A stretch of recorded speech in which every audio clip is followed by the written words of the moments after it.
You're the master cutter. So itong master cutter na to ay tagahanap ng tao, hindi sastre. Yes. And that's his code name. Don't ask me why. Hindi lang taong kaya niyang hanapin. So para siyang human GPS, spy, Greyhound roll into one. Han, sabi ng maid na paalis na daw yung mga bisita.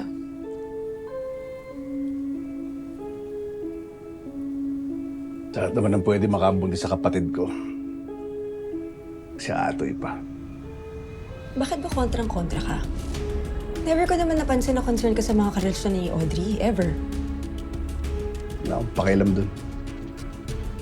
Pero kung ano pa yung problema ang iniiwasan mo, yung pa yung lumalapit sa'yo. What nga?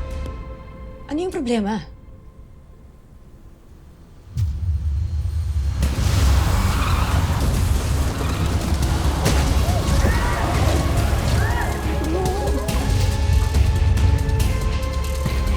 Sarap nito, oh. Ayoko dapat to i-share, pero parang mukhang mas kailangan mo eh. Oh.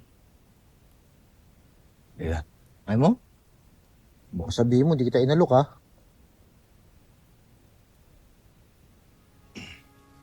Di. Atoy, hindi porket ayaw kang harapin ng anak mo, ibig sabihin finish na yun. Kung naniniwala ako, may pag-asa pa rin na maayos mo yung relasyon mo sa anak mo. Ayaw mong gawa ng paraan yan, ikaw pa. Atoy, hinihintay ka na raw ni Ibyang ng text si Ame. Kahit hindi mo pa naayos yung sitwasyon mo sa anak mo, sabihin mo pa rin kay Ibyang, ha? Apo. Apo, Nina. Baka naman patagalin mo, pakialam mo sasabihin. Hindi ko pa huwalap. Tara. Sige, basta sinabi ko na sa iba. Oh, ba't parang pati ikaw bad trip? Ano bang problema? Boss, nandito yung taga-tabang lupa sa kusina eh.